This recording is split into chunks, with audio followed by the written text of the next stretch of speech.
Hola, bienvenidos al canal La Inteligencia Espiritual. Hemos comenzado este año con una nueva temporada llamada El Señorío de Cristo, siempre con la intención de demostrar cómo la palabra de Dios me confronta para mi perfeccionamiento espiritual. Para este estudio he realizado una revisión sistemática sintetizando las evidencias disponibles en estudios primarios, Biblias en diferentes versiones, Biblias de estudio y diccionarios que me han permitido sintetizar y realizar los estudios bíblicos con la ayuda del Espíritu Santo, que hace clara la verdad de la revelación escrita. Aceptar a Jesús como Salvador y no reconocerlo como Señor es una contradicción que no armoniza con la palabra de Dios. No puede existir una verdadera experiencia salvífica si uno no está dispuesto a someterse al señorío de Cristo. La confesión verdadera del señorío de Cristo debe ser práctica y manifestarse por medio de una obediencia sincera y genuina a su autoridad y soberanía. Recibir a Cristo es recibir su gobierno. Esto no puede ser posible si actuamos independientemente de Dios, de su poder y su gracia. La salvación restaura las relaciones con Dios y abre las puertas a su reino, que está entre nosotros mientras caminamos con Él. Jesús ha enviado al Espíritu Santo para que tengamos su unción, la unción de Jesús como Mesías, para entonces y solo entonces poder decir: el reino de Dios está en mí. Porque de su plenitud tomamos todo y gracia sobre gracia, pues la ley por medio de Moisés fue dada, pero la gracia y la verdad vinieron por medio de Jesucristo. Juan 1, del 16 al 17.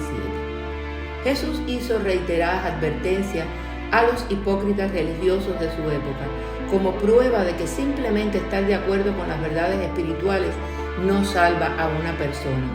Jesús nos enseña que el juicio hipócrita viola la ley del amor. Tal era el caso de los fariseos. Una persona que se apresura a condenar la falta de los demás mientras ignora sus propias limitaciones será de poca utilidad a otros. Las enseñanzas referidas a que un ciego no puede guiar a otro ciego y el hecho de que mirar la paja que está en el ojo de tu hermano sea más fácil no mirando la viga que está en tu ojo, tal y como dice Lucas 6 del 39 al 42. Por tanto, Jesús nos enseña que debe haber un cambio de corazón. Jesús hizo hincapié en el elevado costo del discipulado y dijo: y el que no lleva su cruz y viene en pos de mí no puede ser mi discípulo. Lucas 14, 27. Y así pues, cualquiera de vosotros que no renuncie a todo lo que posee, no puede ser mi discípulo. Lucas 14, 33. Jesús también enfatiza en un total compromiso. Ninguno que poniendo su mano en el arado mira hacia atrás es apto para el reino de Dios. Lucas 9, 62. En el Sermón del Monte, Jesús dice que la vida eterna es un camino angosto que solo algunos pocos lo hallan. Mateo 7, 14. Por el contrario, los que predican una creencia fácil, un evangelio fácil, buscan ensanchar el camino para que cualquiera que tenga una supuesta fe pueda entrar. Jesús dice que todo buen árbol da buenos frutos. Mateo 7, 17. En cambio, los que proclaman un evangelio fácil y ligero dicen que un árbol aún puede ser bueno y no producir nada.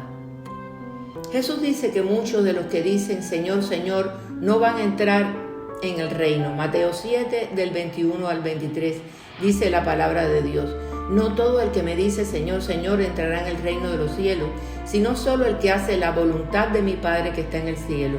Muchos me dirán en aquel día: Señor, Señor, ¿no profetizamos en tu nombre y en tu nombre expulsamos demonios e hicimos muchos milagros? Entonces les diré claramente: jamás los conocí. Aléjense de mí, hacedores de maldad. Mateo 7 del 21 al 23. Sin embargo, el evangelio fácil enseña que decir Señor, Señor es suficiente, aunque no hagas la voluntad del Padre. El señorío de Cristo nos enseña que una verdadera profesión de fe será respaldada por la evidencia de la fe. Si una persona está realmente siguiendo al Señor, obedecerá las instrucciones del Señor.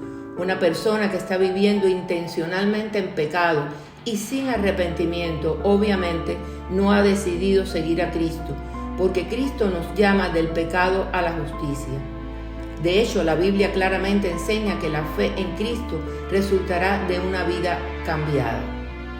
Por tanto, la invitación de hoy es a reflexionar en nuestras vidas. ¿Ejercemos nuestra fe junto con el arrepentimiento? ¿Permitimos que Jesús gobierne nuestras vidas? ¿Cuál es el objeto de nuestra fe? ¿Es solo una promesa o una oración pidiéndole cosas al Señor? El objeto de la fe es Cristo mismo, no es una promesa, una oración o una petición. La fe no es un acto intelectual, debe implicar un compromiso personal con Cristo, implica vivir en Cristo. Por lo tanto, si alguno está en Cristo, es una nueva creación. Lo viejo ha pasado, ha llegado ya lo nuevo. Todo esto proviene de Dios, quien por medio de Cristo nos reconcilió consigo mismo y nos dio el ministerio de la reconciliación.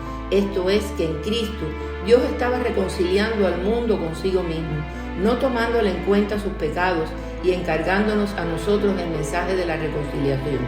Así que somos embajadores de Cristo, como si Dios los exhortara a ustedes por medio de nosotros. En nombre de Cristo les rogamos que se reconcilien con Dios.